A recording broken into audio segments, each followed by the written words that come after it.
So hello everyone, my name is Jatin Tenguriya and welcome you to UPSC with Jatin. इस video में अपन बात करने वाले हैं ईपीएफओ के एग्ज़ाम के, जो मैंने खुद भी दिया था। ये आप दोनों क्वेश्चन बुक लिस्ट देख सकते हैं और जानने वाले हैं क्या कि सही में ईपीएफओ का एग्ज़ाम इस बार सबसे टफेस्ट एग्ज़ाम था 2023 का। क्या ये सीएससी से भी टफ था?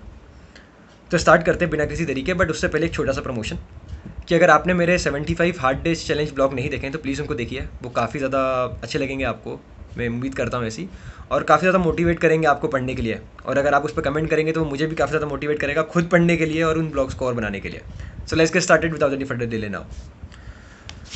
तो यहाँ पर मैं आपको एक चीज़ बताना चाहूँगा स्टार्ट करते से ही कि मैं खुद एक सॉफ्टवेयर इंजीनियर हूँ, तो मेरा कंप्यूटर से काफ़ी ज़्यादा ताल्लुकात रहा है अभी तक।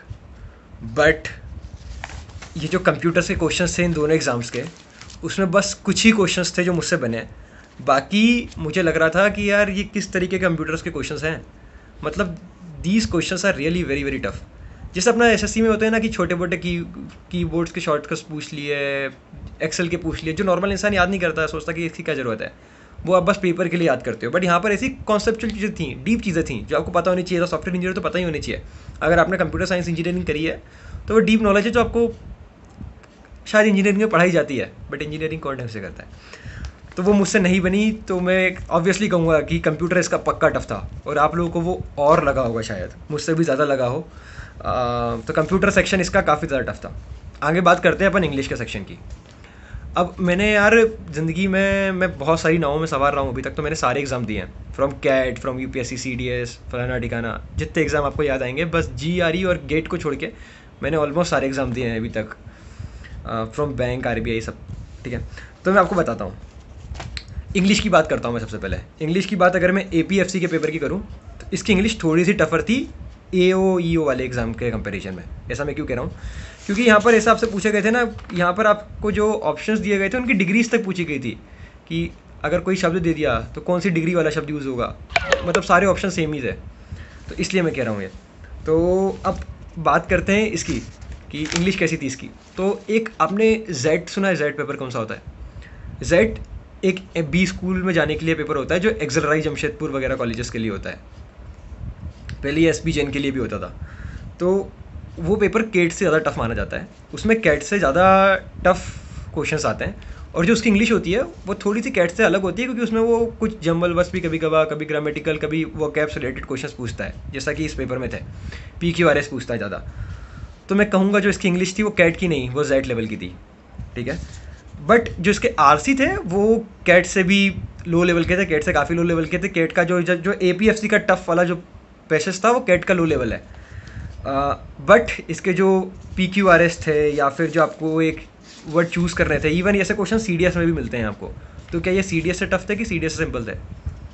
अभी मैंने रिसेंटली CDS दिया था 2023 का फर्स्ट वाला, जो मेरा वो जो चारों ब्रांचेस होती है उनके लिए क्वालिफाई किया है।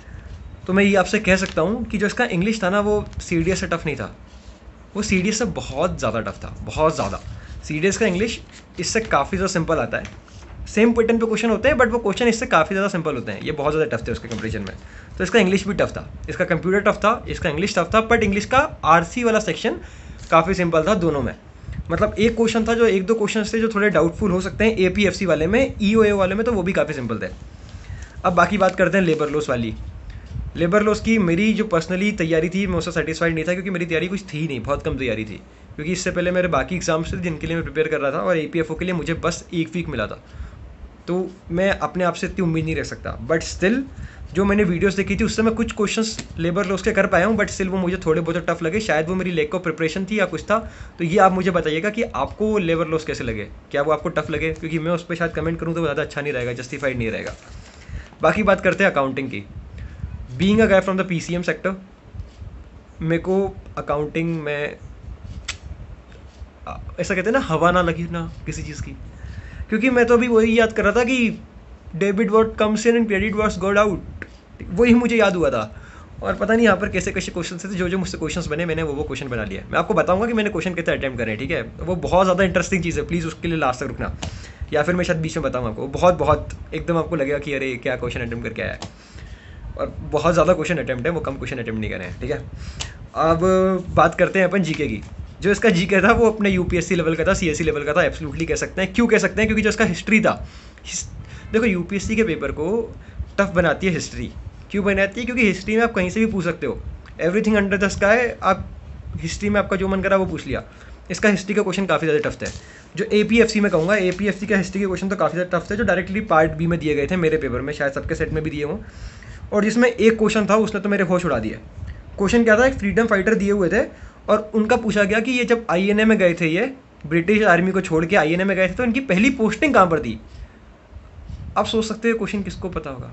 लाइक नो चांसेस, क्योंकि मैंने तो उन फ्रीडम फाइटर का नाम तक नहीं सुना था यार, अब उनकी वो कैसे बता सकता हूँ।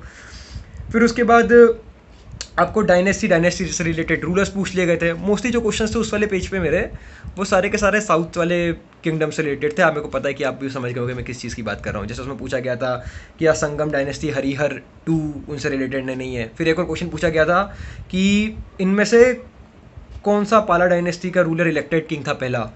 तो ये सारे के सारे क्वेश्चंस मुझे तो रिलेटिवली पक्का टफ लगे, क्योंकि मेरी हिस्ट्री दो वेरी कमज़ोर है, बट दो वेरी कमज़ोर क्या बोला है, वाह, बट कमज़ोर है। और ये शायद मेरे लिए टफ भी था, बट स्टिल मैंने क्वेश्चन इनमें से कुछ करें ऑप्शनल एलिमिनेट करके। हाँ, अगर आप इनमें से जो PQRS दिए थे ना इसके, अगर उसमें आप ऑप्शनल एलिमिनेशन करते तो वो थोड़ा सा सिंपल पड़ता जो मुझे पढ़ा इंग्लिश में। बाकी आगे की बात करते हैं। इसके जो बाकी जो पॉलिटी वगैरह वाले सेक्शंस थे वो सिंपल थे, मतलब मॉडरेट थे। सिंपल तो क्योंकि यूपीएससी में कुछ होता ही नहीं है, बट स्टिल हाँ, यूपीएससी की लैंग्वेज में बोले तो वो ठीक है, वो सिंपल पार्ट था। अब बात करते हैं इसमें इंडस्ट्रियल लॉस, ये सब जो थे, लेबर लॉस वाले, वो वाला सेक्शन, क्योंकि मेरी ज़्यादा प्रिपरेशन थी नहीं, बट स्टिल उसमें से कुछ भी था ऐसा, मतलब थोड़ा बहुत पूछा गया था, क्योंकि मैंने वीडियो देखी हुई थी यार। मैंने 14-15 घंटे की वीडियोस देखी थी लेबर लॉस वाली। एक मैराथन देखी थी, दो तीन मैराथन, बट स्टिल वो बना नहीं।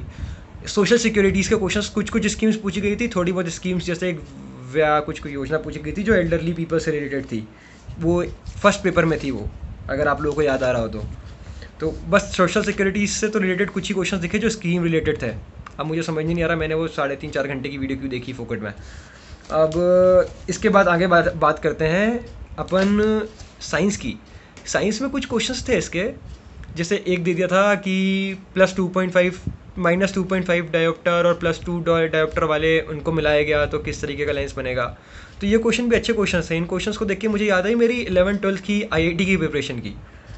अब आप सोच रहे होगे ना कितने पेपर दिए इसमें, पर कहीं नहीं हुआ ठीक है, थोड़ा आधा हुआ कहीं भी। तो और एक क्वेश्चन था वो मुझे मैथ्स काफ़ी ज़्यादा सिंपल थी, बस मैथ्स का एक क्वेश्चन टफ था दोनों पेपर में मिला के। मैथ्स का मतलब आप 100% एक्यूरेसी से हर एक क्वेश्चन कर सकते थे, बट इसमें एक क्वेश्चन था सर्कल वाला, जिसमें आपको बोला गया था कि 3 आपको पॉइंट दे दिए थे और फिर बोला कि सर्कल का रेडियस क्या होगा। ये क्वेश्चन काफ़ी टफ था और एक प्रोबेबिलिटी रिलेटेड क्वेश्चन था, पर वो भी आपको समय देंगे तो आप बन जाएगा। क्योंकि अभी हाल फिलहाल में शायद मैं CGL की प्रिपरेशन कर रहा था काफ़ी ज़्यादा, तो मेरी मैथ्स मैं उम्मीद कर रहा हूँ कि शायद ठीक ठाक हो गई हो, या फिर मैंने कैट की प्रिपरेशन भी करी है, जेड भी दिया है, तो शायद उनके चक्कर में भी। बट मैथ्स मुझे थोड़ी सी सिंपल लगी, मैथ्स टफ नहीं थी, मैथ्स काफ़ी ज़्यादा सिंपल थी। बट जो इसका टफ पार्ट था वो था इसका अकाउंटिंग, जिसमें हवा नहीं लगी, क्योंकि पूरा पेपर ही अकाउंटिंग से भरा था। और PCM वाले बच्चे जो मोस्टली लोग हैं, जो इंजीनियर्स मोस्टली दे रहे हैं, उनका क्या मतलब, आप तो भेदभाव कर रहे हो हमारे साथ। बाकी अकाउंटिंग में हवा नहीं लगी लोगों को, मुझे भी नहीं लगी। लेबर लॉस में भी काफ़ी ज़्यादा दिक्कतें आई, क्योंकि ऑब्वियसली आप उसे डे टू डे पढ़ते नहीं हो कोई भी एग्ज़ाम की प्रिपरेशन के लिए। बाकी इसका जो GK वाला पार्ट था वो टफ था, टफर साइड पे था, 100% ही टफर साइड पे था। कुछ आपको मैच द कॉलम्स वाले बहुत सारे क्वेश्चंस आए थे, जैसे पूछ लिया गया कि रिकवरी ऑफिसर, फिर बोला कि किस चीज़ से लेजिस्लेशन प्रोविज़न दे दिया, लेजिस्लेशन से रिलेट करो कि the industrial employment act 1946, minimum wages act 1948, payment of gratuity act 1972। मतलब हर एक लोग की आपको डिटेलिंग भी चाहिए थी, तो ये पक्का टफ था। अगर पढ़ा भी होता तो आपको बहुत ज़्यादा डीप में पढ़ना पड़ता, तब जाके आप इस क्वेश्चन को सॉल्व कर सकते हैं। मतलब ये ऐसा पेपर नहीं था कि आप मल्टीपल पेपर के साथ में से दे दो, आपको EPFO के एग्ज़ाम की साथ में तैयारी करनी पड़ती। अब बात करते हैं कि मैंने कितने के अटैम्प्ट करें।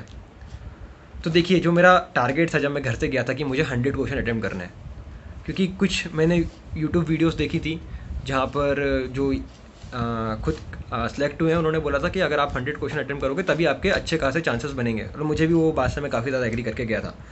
तो जब मैंने वहाँ पर क्वेश्चन अटेंड करे तो मैं 98 क्वेश्चन अटैम्प्ट कर पाया था, मेरा जो पहला पेपर था पेपर 1 में। बट फिर मुझे लगा कि ये जो 98 क्वेश्चन मैंने अटैम्प्ट करे हैं उसमें मैं श्योर नहीं हूँ।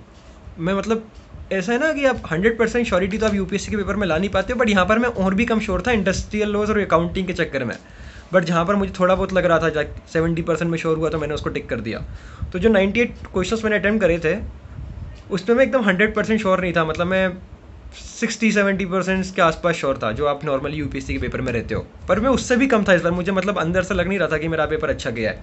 तो उसके बाद मैंने फिर एक और बार करा, जो मैं दूसरी बार आया तो मुझसे 2 क्वेश्चन और बन गए, तो 20 क्वेश्चन बचे। फिर मैंने 100 क्वेश्चन अटैम्प्ट कर लिए थे। फिर मैंने सोचा अब क्या करें, फिर मैंने लगाया इन क्वेश्चन में, क्योंकि मैंने सोचा कि यार अब तो ऑल आउट जाना ही पड़ेगा, क्योंकि मुझे चांसेस काफ़ी कम लग रहे थे। मैंने सोचा कि अब देखो मेरे पास खोने के लिए बहुत कम चीज़ें हैं मुझे, क्योंकि अंदर से उम्मीद नहीं है कि अगर मैं ऐसा दूंगा तो मेरा हो सकता है।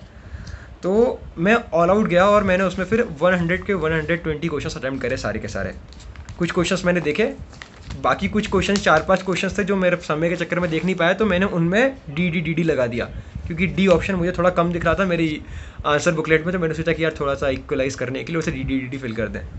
तो इस तरीके से मेरा AO वाला पेपर कंप्लीट हुआ, ठीक है, जिसमें मैंने 120 के 120 क्वेश्चन अटैम्प्ट कर दिए 100 क्वेश्चन अटैम्प्ट करने के बाद।